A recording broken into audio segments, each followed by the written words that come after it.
topic I'm exploring today is what happens when lesson study is incorporated into the clinical field experience of pre-interns at a professional development school. And as I went through this data the first time, I thought about that the first lesson lacked precision. The focus oscillated between asking students, and so I put students on my puzzle piece here. So one of the things that came out of the first lesson was them understanding that they needed to focus the lesson. And that was one piece of their puzzle. That was why I decided on the puzzle analogy. So I decided to engage, to interact with my environment, to engage in a puzzle. And so I engaged in this puzzle because I noticed initially that all these different pieces, that each observation and each reflection from my pre-interns brought a different piece of this puzzle that formed the learning as a whole.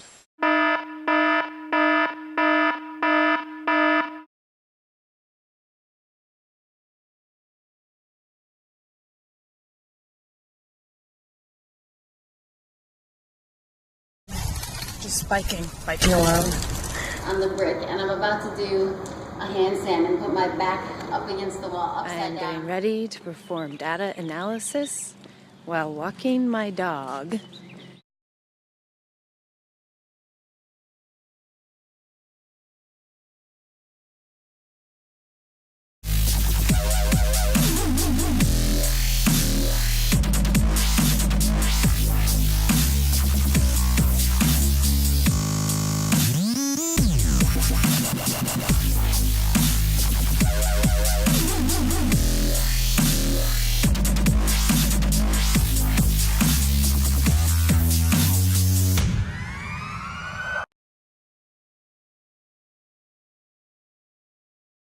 I'm realizing as I look at my list of things that came out of my brainstorming session this morning that some of them are resolutions to dilemmas that I had in my self-study of my teaching practice.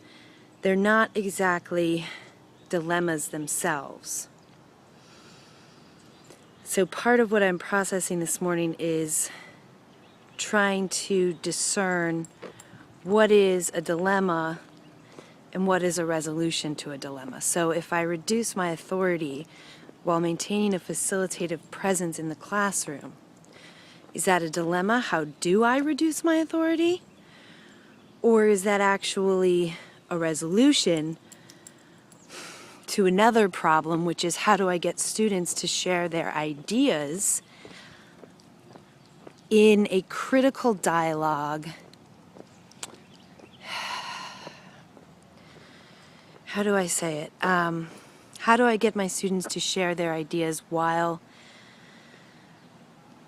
ensuring that inaccurate information gets corrected without being the one to always correct them? So how do I get them to correct each other?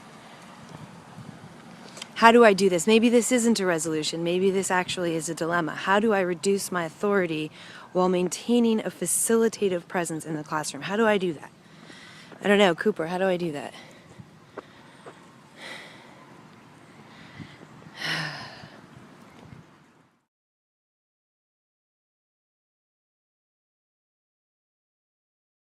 Taking my data and I'm doing a frame.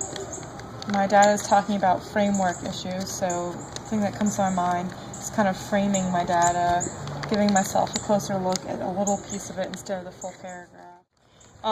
And I end up seeing information about more explanation and like the theory doesn't work with just this little bit, and so now all I'm seeing is really talking about the author not having grasp of the theory and being quite poor, more explanation, and it makes me realize that I need to open to more frameworks and visualize more of my data, and therefore interact with the data and I can see the full data now and see more of what's important, and also see the focus of bringing the framework to life. This frame contains the data that and this data is living, and I can understand. Analyzing data is that you have piles of interviews like I you have a phenomenological study, you have pages of notes, you have multiple interviews from multiple time periods,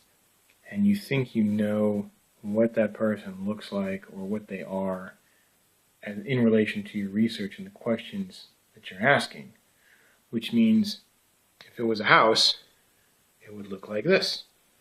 This fancy house with the nice purple roof, the doors, all of the well-made material that you could live in. But what you don't understand is when you look further in your research, it actually looks like this. This loose, terrible pile of blocks that is only half filled, and you're projecting that it looks like a house when really it's just a pile of blocks. To make an even bigger point, or more exact point, not only does this house not look like these blocks, but this house is only a facade. When you turn the house around, you realize there's much more to it, including a detailed bath, pictures of a family, a bed, and a bathroom, to use this dollhouse example. Similarly, when you read over the notes, you have to get past the idea of what you think these different narratives are about and be ready to discover what they actually are, even if they don't fit into a nice, neat package and are more likely to resemble this lousy pile of blocks you made. There's still a certain truth in accepting it for what it is and describing it as what it has become, not what you're trying to force it to be. I'm going to be interpreting some data that I gathered as part of a study I'm doing with inmates of a prison work farm. So building on the idea of a shared experience and also some of the common themes that come up, one of the themes that comes up in the interview and the data is this idea of patience, but also this idea of sort of being trapped in an area where you're forced to reflect on your thoughts. And so that's an experience I wanted to replicate with my interpretation and interaction with the data. So what I'm going to do is build myself a prison of sorts where I'm surrounded by the data and I'm able to reflect on it and let it sort of permeate all that's going on in my mind. So what I'm going to do is create a context similar to the context that might occur for the inmate himself, where he's constantly forced to think about his own experiences and his own existence. So first thing I'm going to do is just put the interview on loop, get the data going. I'm also going to photocopy what I have and make sure that I have plenty of copies of it. And then as that's happening, I'm going to build myself a prison of sorts, somewhere where I'm forced to stay and I'm restricted to just reflection. There's nothing else for me to do. Similar to the experience of someone who might be in the program themselves. It's so that I'm confined. It's this confined space, and there's nothing for me to do but think about how I'm going to interpret my data and the thoughts that I have about my own personal data. Going into my prison here, and I'm going to replay over and over in my head what's been said.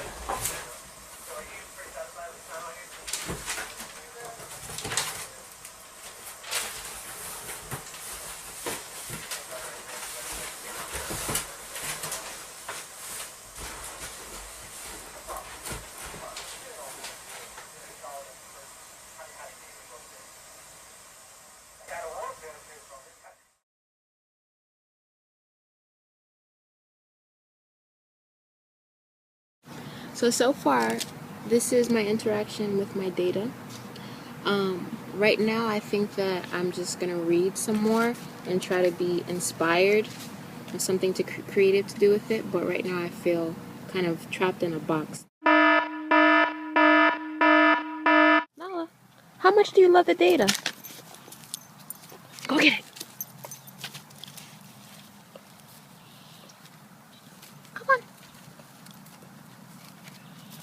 Uh-oh. I think I may have lost my data. So, after a bit of a struggle, I got my data back. It's in okay shape. It's a little damp, but I think that I can work with it now. I think that patient's somewhere down this hall. room 119A. Name is Merker. Yep, I think this is it. Okay. All right, well, I'm going to go in there and see if I can connect with her.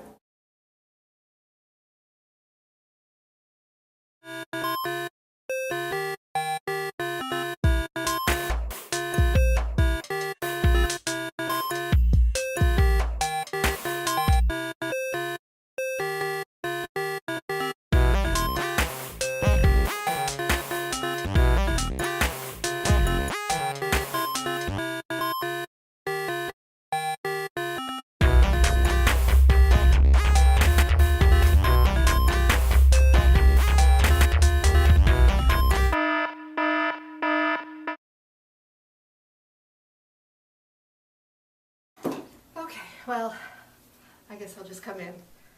All right.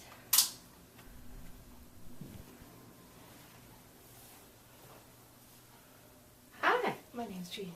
My name is Sverka.